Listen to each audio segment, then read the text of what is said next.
Qual foi a última vez que você se sentiu à vontade pra fazer uma arte meio ridícula, boba? Qual foi a última vez que você pulou a amarelinha? Depois de estudar ilustração infantil, eu aprendi muita coisa e acho que eu me libertei um pouquinho.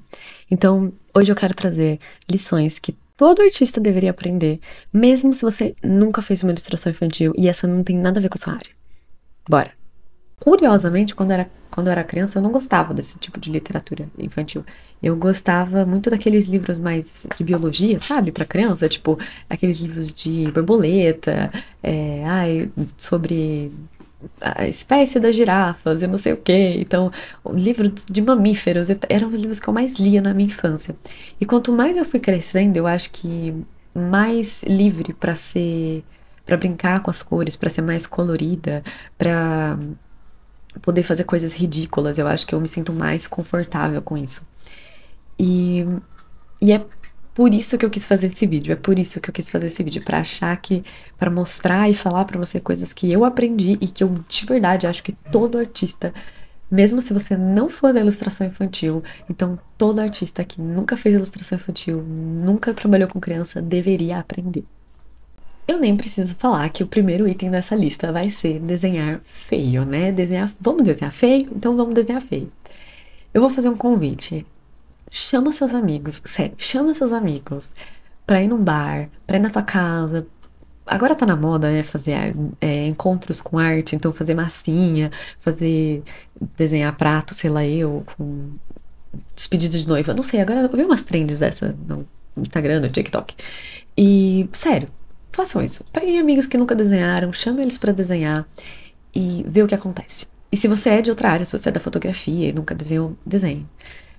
Ou fotografe, faça alguma coisa que você não tá acostumado numa técnica, que você não tá acostumado, mas ainda assim, se você tem esse olhar artista, vai ser enviesado. Chama alguém que não é da arte, chama um amigo que não tem nada a ver com isso. Você vai ver que dificilmente você vai conseguir replicar o que essa pessoa fez. E é muito engraçado a gente parar pra pensar isso, que o que uma pessoa nunca estudou, né, tá fazendo, muitas vezes a gente que tá lá estudando e quebrando a cabeça e fazendo um monte de exercício e 300 quadrados lá quando tá aprendendo a desenhar e pensa na luz e pensa no sei das contas e troca e valores e proporção e você fala, cara, eu não conseguiria replicar às vezes esse desenho de um amigo que tá só desenhando bêbado aqui ou que tá só sendo livre, né? Então, é muito interessante a gente pensar isso, como que os ilustradores infantis, eles muitas vezes retratam desenhos que são feios, personagens feios, mas são muito. Tem muita personalidade daquele desenho. Então, eu acho que esse é um bom convite, sabe? Se permita se divertir e gostar de coisas que são feias, de coisas que não estão nesse lugar da seriedade da arte, sabe? De voltar a assistir desenho infantil. Eu sou péssima com desenho, então eu não sou muito de assistir desenho animado.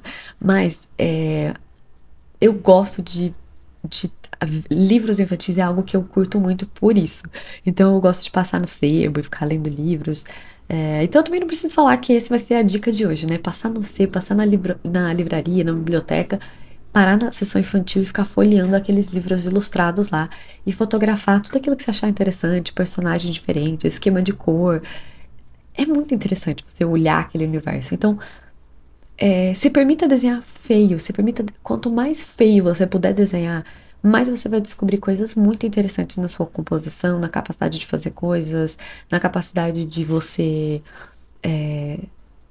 reposicionar o seu cérebro para ser mais criativo, fazer coisas diferentes. Então, quando você se permite fazer uma coisa feia, você automaticamente está quebrando aquela ideia do o caminho que você sempre faz na hora de desenhar, entende? E eu já vou dar a dica aqui, o quê? Dos livros da Eva Furnari, que eu sou muito fã dos livros dela, e ela é especialista em fazer personagem feio. Eu adoro os personagens, elas são sempre feios. E eu acho muito incríveis. Então ela desenha, né? Tem um livro que os personagens têm nós nos dedos e tem uns dentes feios, tem umas cabeças distorcidas.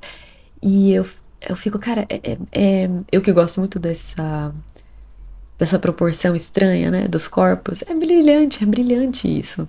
Inclusive. Já é a segunda coisa para se observar.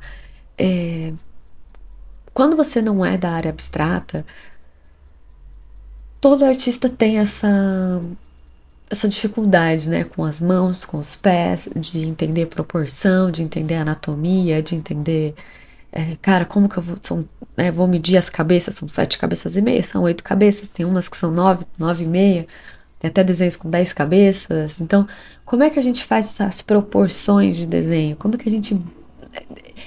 Todo mundo que já desenhou já sabe como é que é sofrido desenhar uma mão. A gente fica tenso ali desenhando um pé, né? Um tempo naquela perspectiva. Desenhar um pé de costas é complicado. Só que se você observar os desenhos da ilustração infantil, você vai descobrir o, o quanto que tá. Da personalidade tá ali, do quanto do personagem tá ali. Só que quando a gente não quer desenhar personagem, ou seja, eu não trabalho com ilustração infantil, eu trabalho com outra coisa, eu trabalho com. Até abstrato que seja, mas. Então eu não preciso retratar alguma uma coisa específica e tal. Pode ser que não, mas será que você não quer retratar um sentimento? Será que você não quer retratar um caminho, um dia, uma vontade, um processo, um evento, né?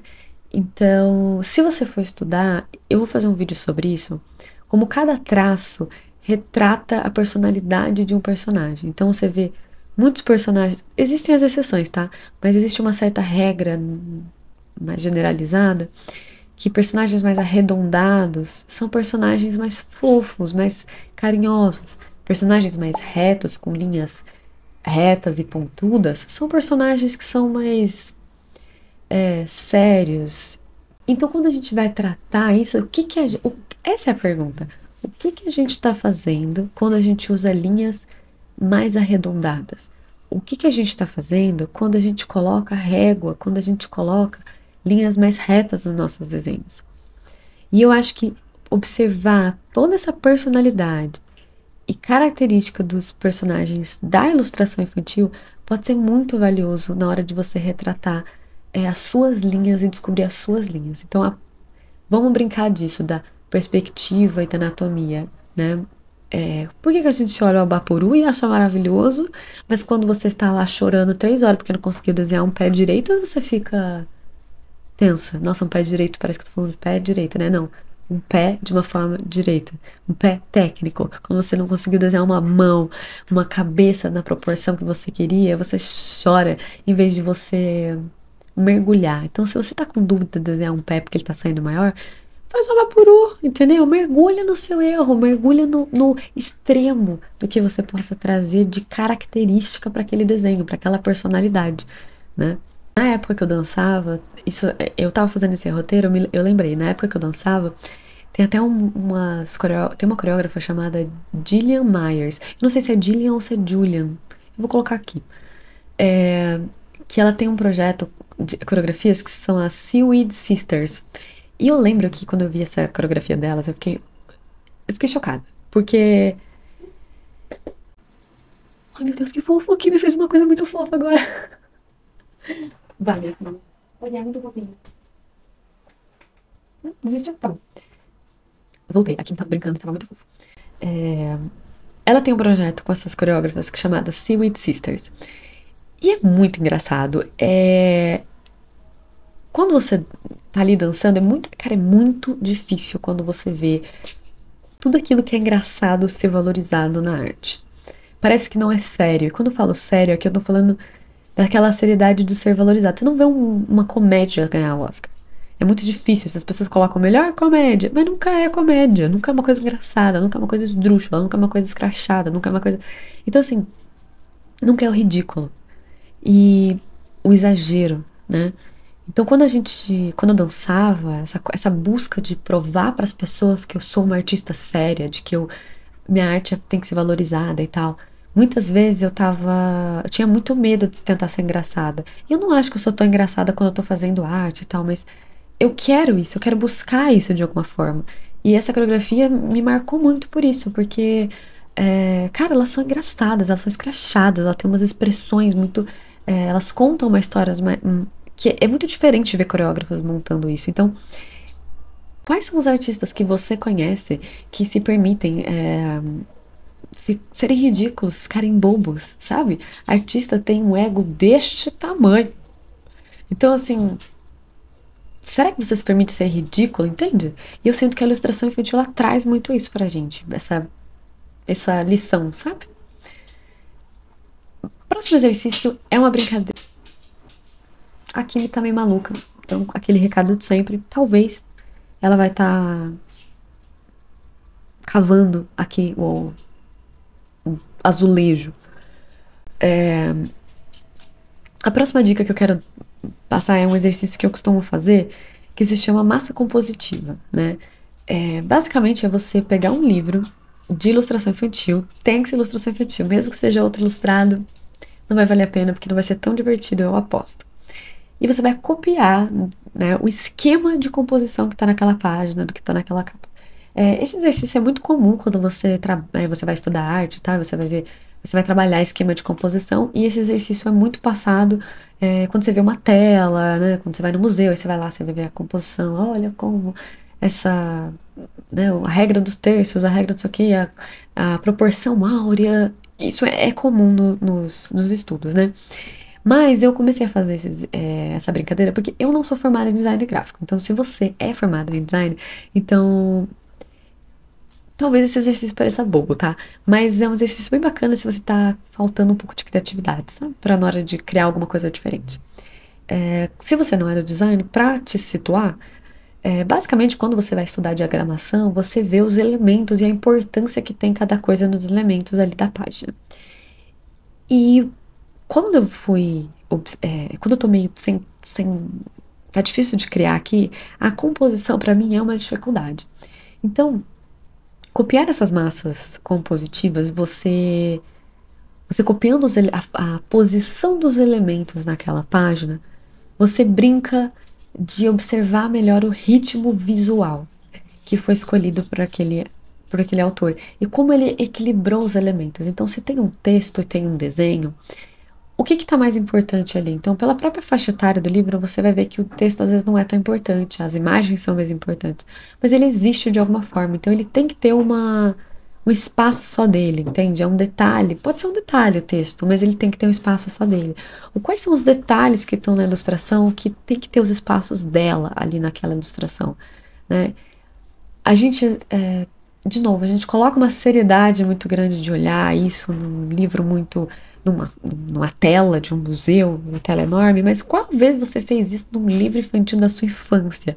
Que você pegou e contou quantos dinossauros tinham naquela página e a posição que eles estavam ali. E como você pode brincar em transformar essa massa compositiva, os espaços em brancos que estão ali naquela tela, como que aquele autor usou, né? Isso vale para qualquer livro, isso vale para qualquer tipo de ensino de arte, mas eu acho muito mais divertido fazer esse exercício com livro infantil.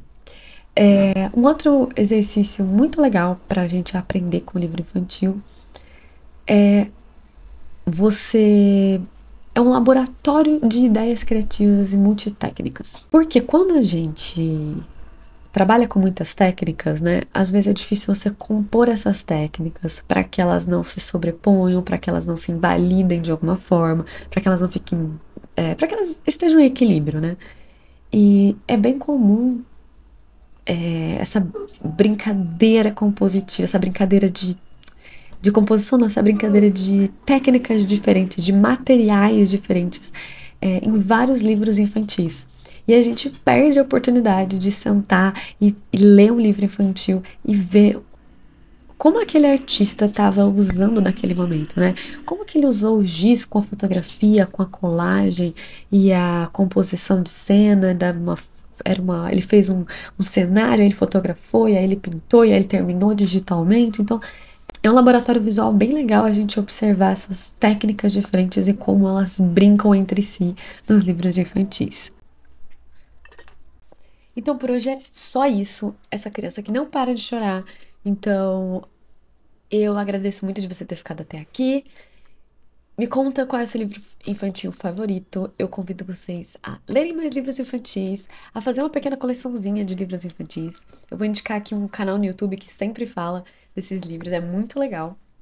Então, fica esse convite e me conta quais são os seus livros favoritos que te inspiraram quando vocês eram criança e qual foi a última vez que você se sentiu é ridícula. E se permitiu ficar ridícula, hein? Hein? Aposto que você desenha aí uma mão toda torta e fica triste com isso.